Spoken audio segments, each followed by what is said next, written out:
Motion डालें, फिर आप पूरा दिन इस पे बात करें। ये आज का जो बिजनेस है इसको छोड़ तो नहीं सकते ना जी आप। या तो हाउस एडजर्न कर लेते हैं, अगर आप सेंस दे दें कि ठीक है हाउस एडजर्न कर दें, हम एडजर्न कर देते हैं। जी मिनिस्टर साहब। जी बहुत मेहरबानी सर। मैं तमाम ऑनरेबल मेंबर्स का मशकूर हूँ, और ये वो इश्यूज़ हैं जो पाकिस्तान को बहुत अरसे से फेस कर रहा है हमारा मुल्क, और इन इश्यूज़ की क्लियर अंडरस्टैंडिंग के लिए हमें एक दूसरे के साथ कोऑपरेट करके अंडरस्टैंड करना पड़ेगा कि ये मामला है क्या।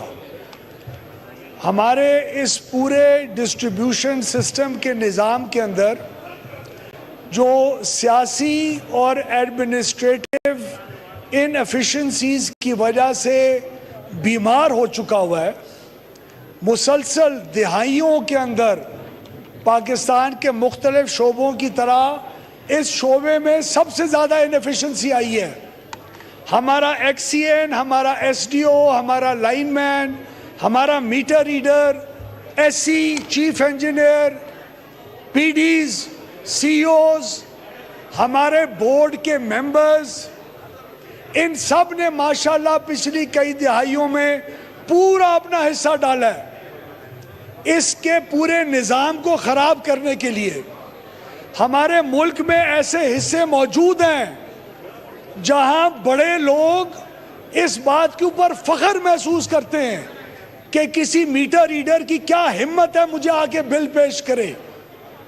हमारे एक्सीएंस और एससीज और एसडीओज और लाइनमैन आम दुकानदार से लेके जमींदार से लेके हर कारोबारी आदमी को सिखाते हैं कि बिजली किस तरह चोरी की जाती है, और ये तमाम चीज़ों की बीमारी सबसे पहले मैं इसको कन्फेस करूंगा कि हमारे अपने कंपनियों और इदारों के अंदर है, और फिर उसके साथ साथ हमारे मुल्क के बहुत ऐसे हिस्से हैं, चाहे वो पंजाब में हो, चाहे वो खैबर पख्तूनख्वा में हो, सिंध में हो या बलूचिस्तान में हो, जहां बिजली के बिल नहीं दिए जाते, जहां न सिर्फ कुंडे लगते हैं बल्कि ट्रांसफॉर्मर्स रखे जाते हैं।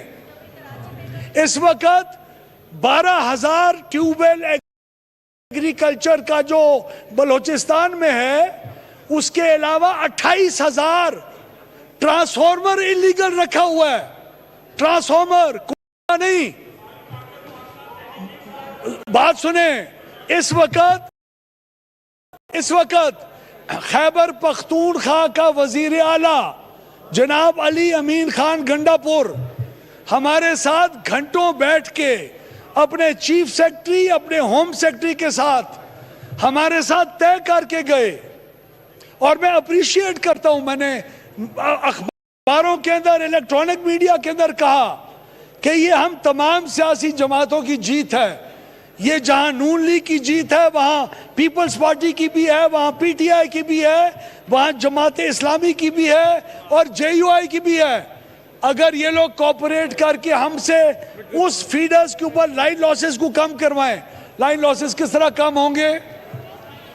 मेरे ट्राइबल एरिया के अंदर अभी ये ऑनरेबल एमएनए ने सिंध से बात करी थी, मैं अपना किस्सा बताता हूं आपको। फोर्ट मंडरू का ट्राइबल एरिया है पंजाब का, मेरे हल्के का हिस्सा है, वहां 95% लॉस था। आपके ख्याल में वजीर के ऊपर प्रेशर नहीं आता होगा?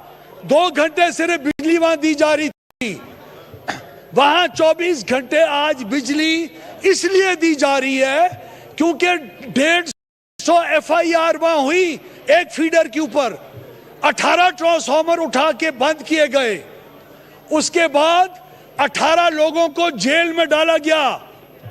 उसके बाद 225 मीटर नए लगाए गए। उसके बाद जब जीरो लाइन लॉस हुआ, उसके बाद उस उस पूरे फीडर के ऊपर आपकी आज 24 घंटे बिजली चल रही है। इसके अलावा कोई रास्ता नहीं है। मैं कौन होता हूं 700 अरब रुपए के नुकसान को 1500 अरब के ऊपर लेके जाने वाला? सेक्युलर डेट की पेमेंट कौन करेगा? पैसा जो बिल देने वाला है वो अगले का नुकसान किस तरह भरेगा? हमारे केपीके की बहनें और माएं जो बिजली का बिल दे रही हैं वो साथ वाली चोरी वाले का बिजली का बिल किस तरह देंगी? किस तरह लोग बर्दाश्त करेंगे इस चीज को? इस पाकिस्तान के अंदर सवाए रिट ऑफ द गवर्नमेंट को प्रोविंशियल गवर्नमेंट्स की मदद के साथ और हमारी कंपनीज की बेहतरी के साथ हल करने के अलावा कोई हल नहीं है, कतन कोई हल नहीं है। जो आपको झूठ बोलता है वो ट्रक की बत्ती के पीछे लगाता है। इधर पावर की थेफ्ट को कंट्रोल किए बगैर इकोनॉमिक लोड शेडिंग का जो एक इलीगल काम है, रेगुलेटर हमें कहता है कि अगर ये करना है तो इसके ऊपर कानून चेंज करो।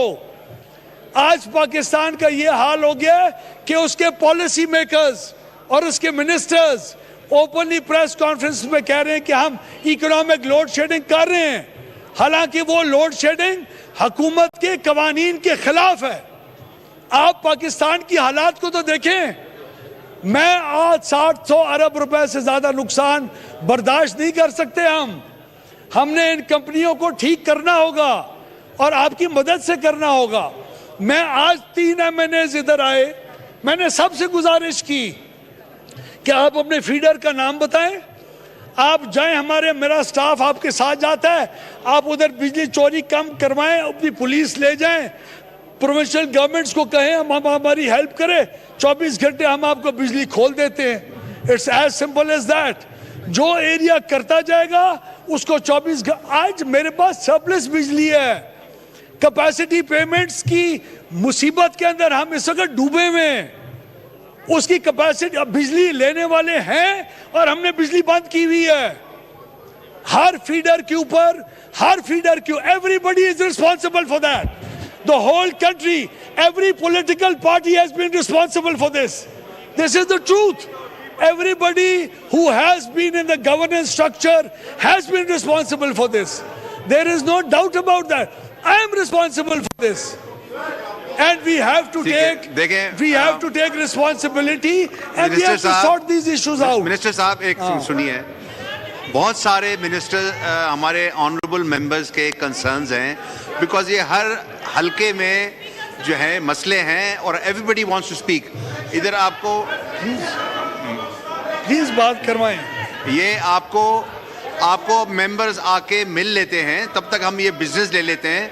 आप बैठे हैं, उधर सरदार असद मलिक साहब बात करना चाह रहे हैं, पटेल साहब। कल उस वक्त भी स्टैंडिंग कमेटीज के अंदर यही रहती थी कि फीडर पे जो लॉसेज है 20% है, 25% है, 18% है। लेकिन सवाल यही है कि जो लोग बिल भर रहे हैं, अगर एक फीडर पे 40 ट्रांसफार्मर हैं तो उस 40 ट्रांसफार्मर, उस पीएमटी, अगर उस एक पीएमटी के ऊपर अगर जो कनेक्शन है, एक पीएमटी में जो कनेक्शन, उसको चोरी को रोका जाए। ऐसा नहीं हो सकता कि एक फीडर के ऊपर 40 से 50 ट्रांसफार्मर है और 40 से 50 के 50 ट्रांसफार्मर काट दी जाए, तो ये तो कहीं तौर पे, किसी भी तौर पे मुतमईन करने वाली बात नहीं है। इस वक्त हालत ये है कि हेस्को के अंदर, ठीक है, शुक्रिया जो चेयरमैन, ठीक है, हेस्को में आगे आपका पॉइंट आ गया। हेस्को में जो मिनिस्टर फॉर पावर लिगारी साहब, मिनिस्टर फॉर पावर, आप प्लीज रिस्पॉन्ड।